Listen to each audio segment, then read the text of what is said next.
Good morning, everyone. Gadget here for the 50th, yes, you read that right, you heard that right, the 50th episode on this channel. And for this episode, I want to talk about why Fuji. It's a little bit of a retrospective. I'm going to talk about why I ultimately decided to shoot and record in this system. I'm going to give you all the details, all the personal reasons, right after the intro.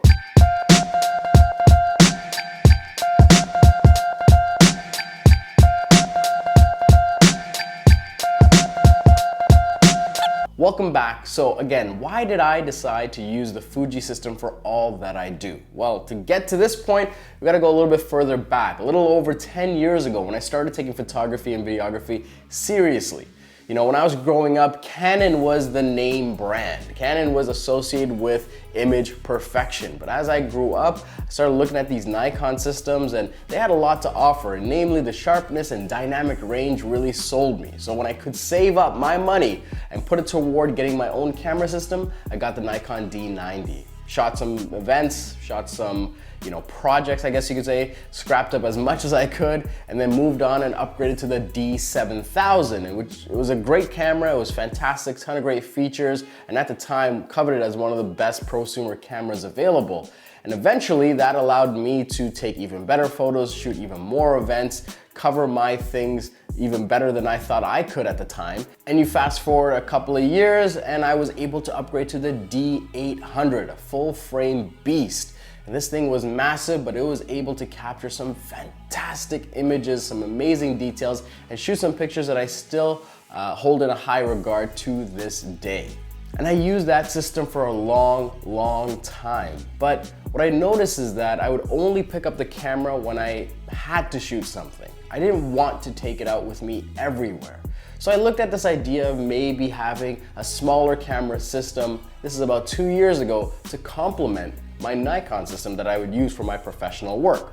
After much research, looking at Sony and looking at Fuji and what they were doing in the mirrorless world, because they were at the pinnacle of innovation when it came to mirrorless even 2 years ago, and some would argue still to this day, I ultimately went with Fuji because of its retro styling, and I'll get to that, because of what they were doing in the film simulation world, and because of the suite of lenses that they had and their philosophy around lenses. So I told myself, let me go try out the Fuji X-T2, and if I don't like it, I can return it and get something from Sony.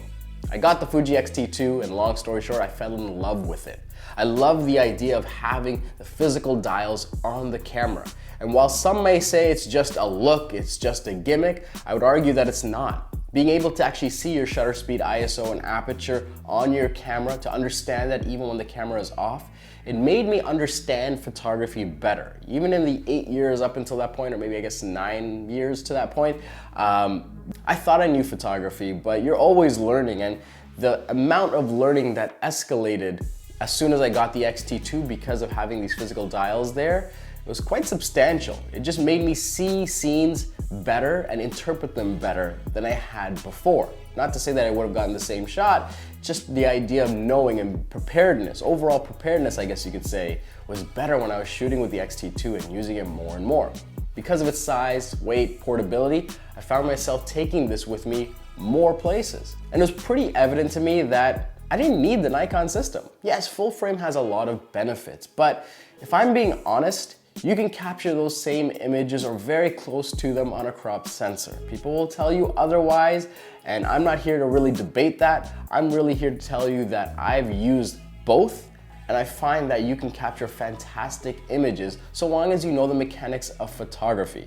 The difference between a crop sensor and a full frame sensor is not as substantial as many people will lead you to believe. Yes, there are certain environments where a full frame sensor will excel if you're looking at really low light, or maybe it's something else entirely. You might have an example, you can leave it in the comments below. But again, it just comes back to your understanding of photography. If you give a crop sensor to a master photographer, believe me, they will be able to capture some fantastic images. I wasn't prepared to trade off the benefits of size, weight, and portability just to get a little bit more real estate on my camera sensor. It just didn't seem like a worthwhile trade for me. Now, while I was shooting on the X-T2, I really liked what Sony was doing on their sort of field, and I ended up getting a Sony a7R III. And I thought to myself, you know what? I have my photography system and I have my videography system. And it worked really well for a long time.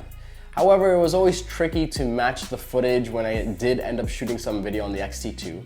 And eventually, Fuji released the X-H1, which is a video-centric professional crop sensor camera. I picked that up and fell in love with that and realized, you know what? Between the X-T2 and the X-H1, I don't need this Sony system. It's great, it was fantastic, shot some amazing images, there's a ton of great features. And in some ways, it actually added more friction to the way I shot. In my opinion, the menu system was way too cumbersome. The color renditions was inaccurate and difficult to actually get it to the way I want it. It's not impossible, it's just that I would have to have workflows set up for that.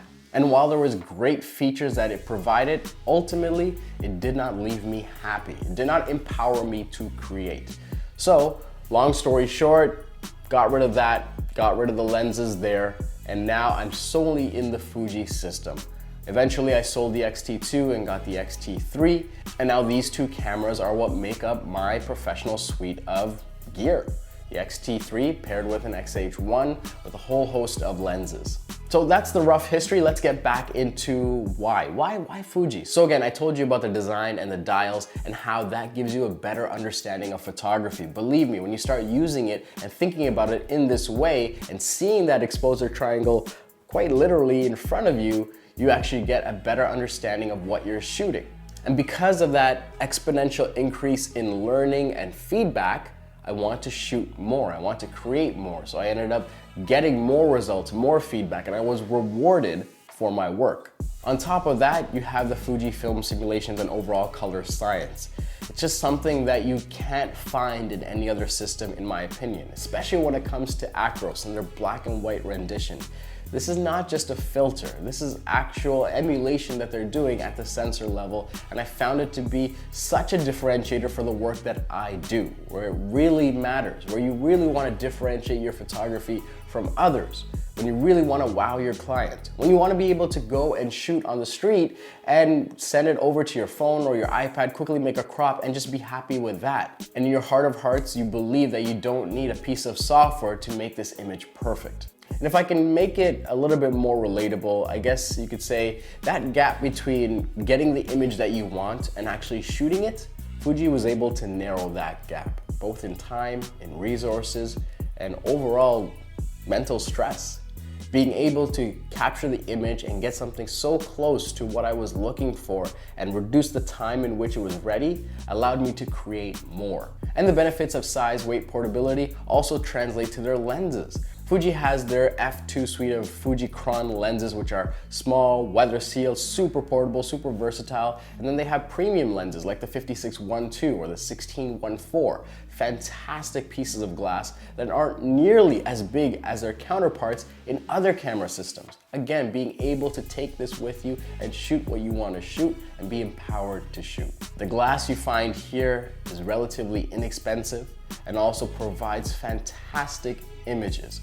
Whether it's sharpness, color rendition, these are some of the most beautiful lenses that I've had the pleasure of using, and really makes me want to use them more and push my creative potential.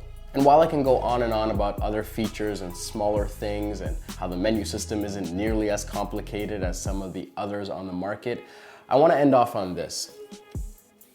Getting a system that makes you want to shoot more is the most important thing.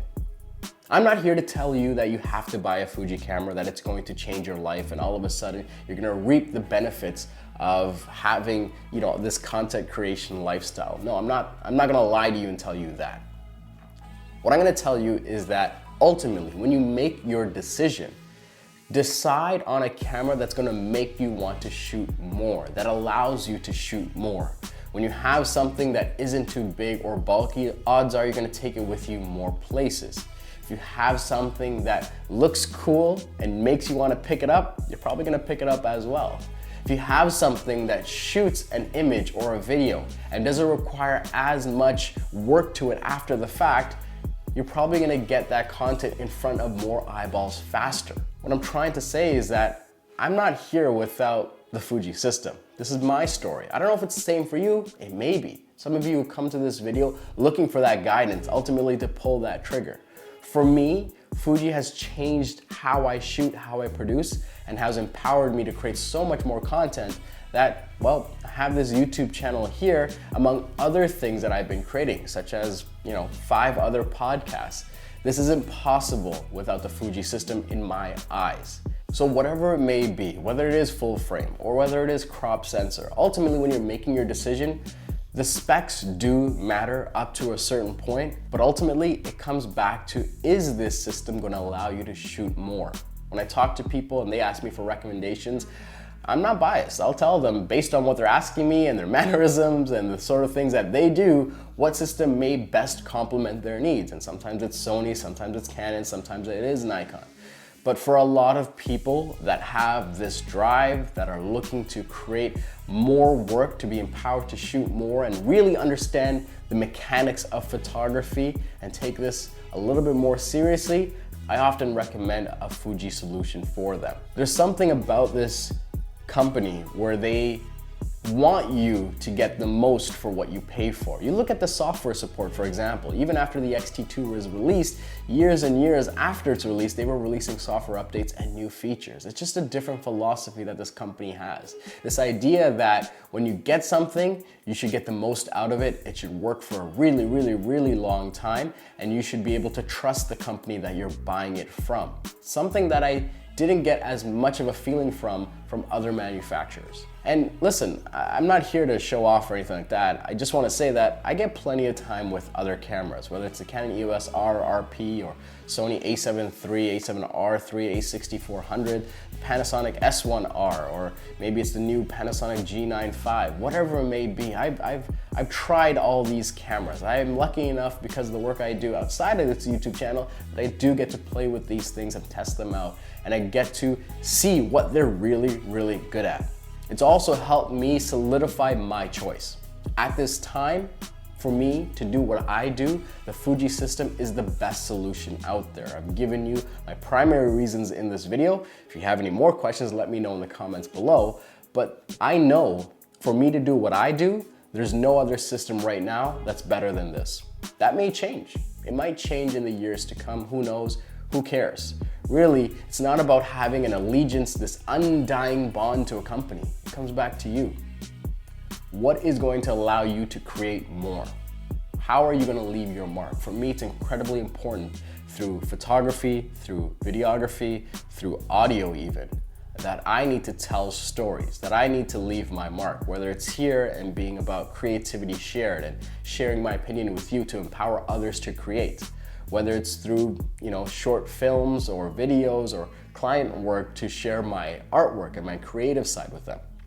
Whether it's through podcasts to share, whether it's comedy or business or marketing or interviews, whatever it may be, to share that aspect. I just want to create more and to tell more stories as much as possible. And the technology needs to allow me to do that, needs to empower me to do that. It can't get in the way. And at the time of recording this, Fuji is the best way to do that, for me. And I gotta say, it's weird to say it out loud because you never want to give this much credit to a camera. I mean, the people behind it matter, but Fuji kind of has changed my life. I've been able to travel the world, meet creators from all over the place, interview and dialogue with some awesome minds, find a new passion in my life, create content more than I ever have before, impact more lives than I ever have before, and it's constantly growing. It's truly remarkable how my life has changed switching over to Fuji. Case in point, and that's what brought me here, to Tokyo, Japan.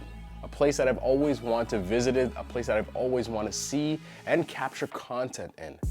Listen, this isn't a video to sell you on Fuji products. I'm not trying to tell you that all of a sudden you're gonna buy a Fuji camera and your life is gonna change. No, that's not what this is about. What I'm trying to tell you is that when you make it part of your mission to get technology that allows you to create more, that empowers you to create more, to go out there, shoot more content, produce more content, and excites you from the inside, that your life is far better for it and amazing things start to happen. I'm not gonna give all this credit, this experience that I've been lucky enough to be a part of, to Fuji themselves. But I won't lie, having this camera and this system has allowed me to create more and put me in a position that is more advantageous than when I was in before. But let me remind you, regardless of the features that you get, the specs that you get, or the firmware that you may have, Ask yourself, is the system that you're using efficient for you? Is it conducive for you to go out and create more? Does it inspire you? Does it inspire you to create more? If you tick those boxes, you don't have to explain any of this shit to anybody because you have something that allows you to tell your story. And that's the most important thing. If you could take away anything from this video, look at amassing the technology and resources so that you can tell your story and continue to do so with as little friction as possible. Thank you so much for watching the video. I hope you enjoyed this special 50th episode. Be sure to subscribe to the channel. It really does help and support the things that I'm trying to do. And let me know if you have any suggestions for future videos in the comments below. Thank you so much for watching. I'll see you next time.